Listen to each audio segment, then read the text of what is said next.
251 from a major context, which was it resolving to a major chord. Now we're going to look at it resolving to a minor chord. So we're going to be looking at a minor 251.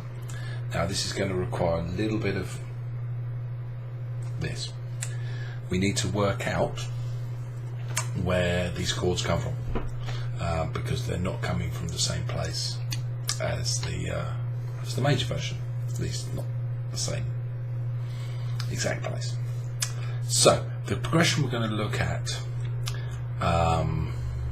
kind of has the C major thing as its root, but isn't quite it. Let me show you the chords first. The chords that we're going to have are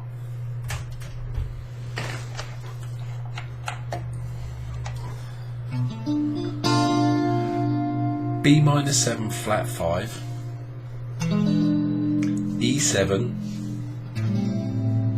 A minor 7. The B minor 7 flat 5. Now, a couple of places where this could live. It could live as a 7 chord in the key of C, which would be the 2 chord in the key of A minor. Hopefully you understand how we get there. It's the shuffling along and using the modes. Okay, so it's a 2 chord in A minor. It's also a 2 chord in A harmonic minor. So bear that in mind. That's a very useful piece of information to have. The E7 chord, E7 doesn't live in A minor, A natural minor, or C major. That would be a G7. So we have a weird chord there, but it does live in A harmonic minor. It is the 5 chord in A harmonic minor. So that's where that chord's come from. And then if we have an A minor 7, that obviously lives in A natural minor, but doesn't live in A harmonic minor, because that would be an A minor major 7, which is a different chord. It would have this sound. You'd have your A minor, and you need to put a major 7 in there, and with the best will in the world, that's not a very resolved sounding chord. That sounds a bit more homely. My hair's all sticking up. That sounds a bit more homely than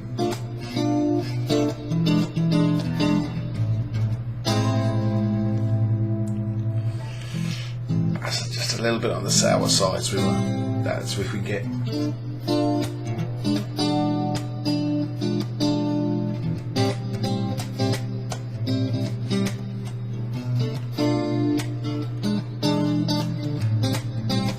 that sounds a lot smoother, it's a lot nicer.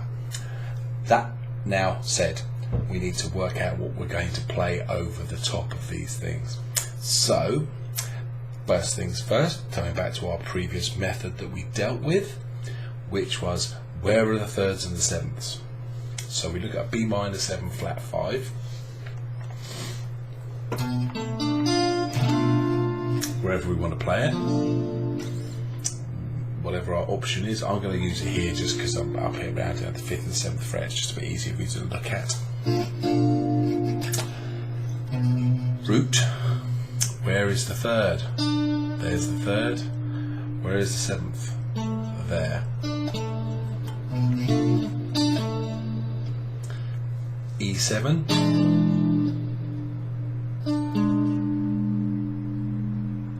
A minor 7. So let's try that. That's a little thing.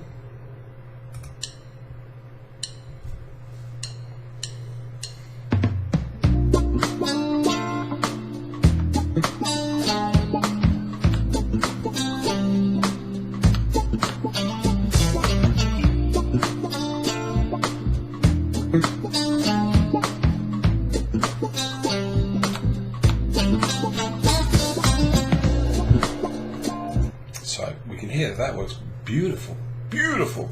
So we could use that as a nice little idea to just get ourselves through it nice and safely. We don't have to think about it, lots of scales and moving around. We just want these nice notes. And we think of this as being in an A minor pentatonic kind of thing. So you might decide you're going to go.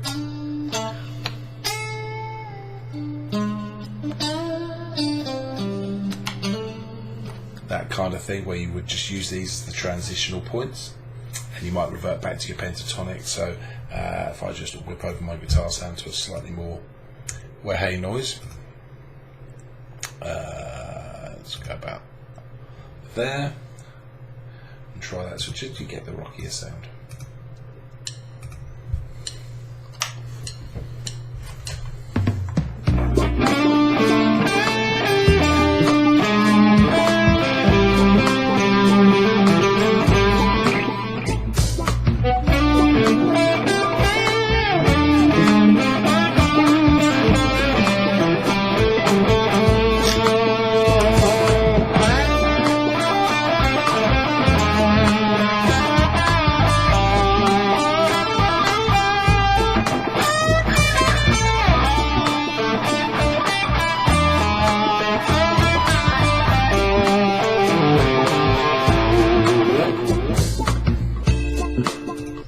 So as we can hear, works pretty well.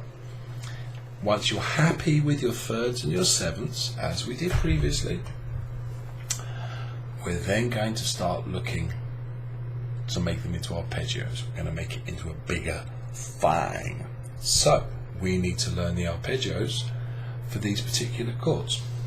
So you probably need to learn it in a variety of different places as well, so that would be a good idea. So let's have a look. This is a B minor 7 flat 5. Now you might be sitting there thinking, I can't possibly learn an arpeggio for that.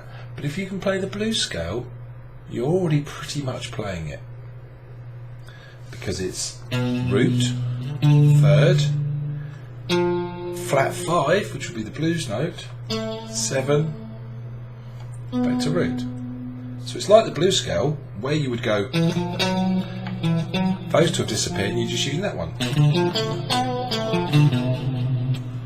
B minor 7 flat 5, and up here,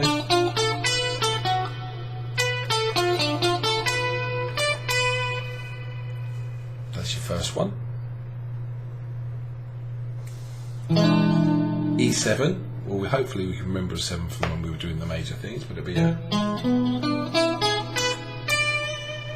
this one, and then A minor 7, which, as we know,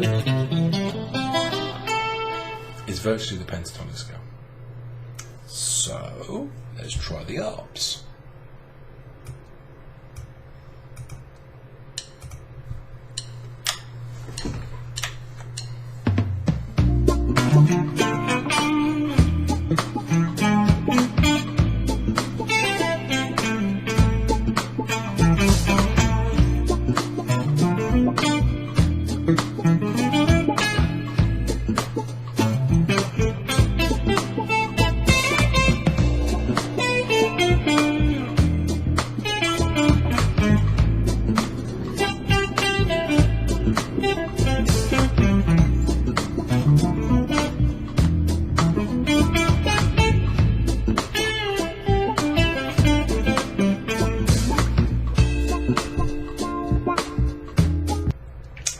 Stuff happening there. So you've got some nice things you can do. Now you're going to need to learn and practice doing these arpeggios in different parts of the neck.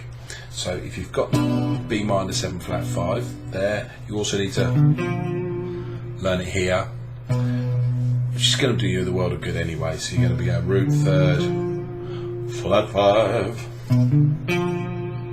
7, so you've got a big old stretch arpeggio there for this one.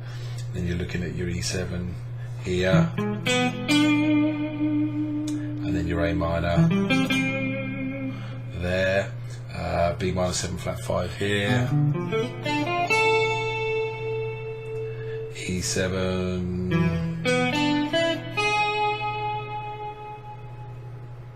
A minor. They're all there for you.